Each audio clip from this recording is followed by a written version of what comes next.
मतदान की धीमी रफ्तार को देखकर कई लोग कयास लगा रहे हैं कि यह पीएम नरेंद्र मोदी के प्रति लोगों का गुस्सा है। वे भूल जाते हैं कि नरेंद्र मोदी ने विभिन्न योजनाओं का लाभ देकर देश की 140 करोड़ आबादी में 100 करोड़ से अधिक लोगों तक अपनी सीधी पहुंच बना ली है, जो उनकी कामयाबी का आधार बन सकते हैं। खबरों में आगे बढ़े मगर उससे पहले आप सभी से गुजारिश है कि अगर आप हमारे चैनल पर नए हैं तो अभी सब्सक्राइब कर लें। लोकसभा चुनाव के 2 चरणों की कम वोटिंग को लेकर तरह तरह के कयास लग रहे हैं। कोई इसे एनडीए के खिलाफ बता रहा तो कुछ इसे नरेंद्र मोदी द्वारा बिछाए जाल में फंस कर विपक्ष के निढाल होने का आकलन कर रहे हैं। इंडी अलायंस में शामिल दलों को लग रहा है कि उनके पक्ष में समा बंध रही है। आंकड़े बताते हैं कि 2014 और 2019 के चुनाव में भाजपा का वोट कितना बढ़ गया।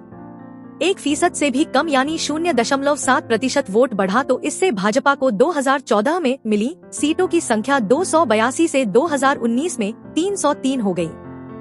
सहयोगी दलों के सदस्यों को लेकर एनडीए सांसदों की संख्या 2014 में 334 थी, जो 2019 में बढ़कर 353 तक पहुंच गई। इसमें अकेले भाजपा की भागीदारी 303 सीटों की रही। कांग्रेस को 52 सीटें और उसके नेतृत्व वाले यूपीए को कुल 90 सीटें मिली थी। वर्ष 2019 में सीटों की बढ़त के साथ एनडीए सबसे बड़ा गठबंधन बन गया।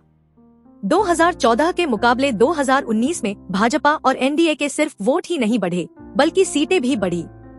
बता दें कि भाजपा के वोटर अचानक मन बदलकर उसके साथ आए लोग भर नहीं हैं। वे भाजपा के कोर वोटर हैं। हाँ, रुपए पैसे, किसी लोभ लालच या दबाव में फंस कर कुछ लोग मन जरूर बदल सकते हैं। उनकी जाति बिरादरी या गांव व समाज का कोई उम्मीदवार बन जाए तो ऐसे में भाजपा के खिलाफ उनके जाने को अपवाद ही माना जाना चाहिए। खैर, हम चर्चा करेंगे कि नरेंद्र मोदी ने किस तरह वोटरों की किलेबंदी की है, जहां विपक्ष की नजर तक नहीं गई है।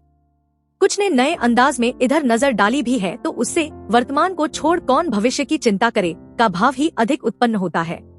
मोदी की गारंटी पर लोग ज्यादा भरोसा कर रहे, इसलिए कि 2 चुनावों से लोगों ने देखा है कि भाजपा को शिकस्त देना आसान नहीं। उसके खिलाफ विपक्ष जितना जोर लगाता है, परिणाम उसके उलट ही आते हैं।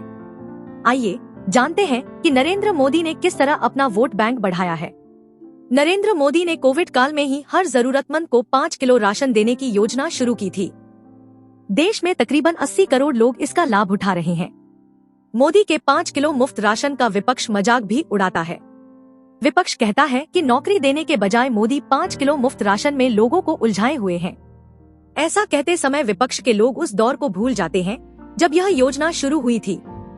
लॉकडाउन की वजह से लोगों के सामने खाने के लाले पड़े थे। तब मोदी ने यह सोचकर योजना की शुरुआत नहीं की थी कि इसका चुनावी लाभ वे लेंगे। अब तो उन्होंने इसे और 5 साल के लिए बढ़ा दिया है। रही बात इसे चुनावी मुद्दा बनाने की तो इस योजना से 80 करोड़ लोग लाभान्वित हैं। मोदी को छोड़ किसी ने 2029 तक ऐसी योजना की बात नहीं कही है। क्या ये 80 करोड़ लोग मोदी से मुंह मोड़ लेंगे?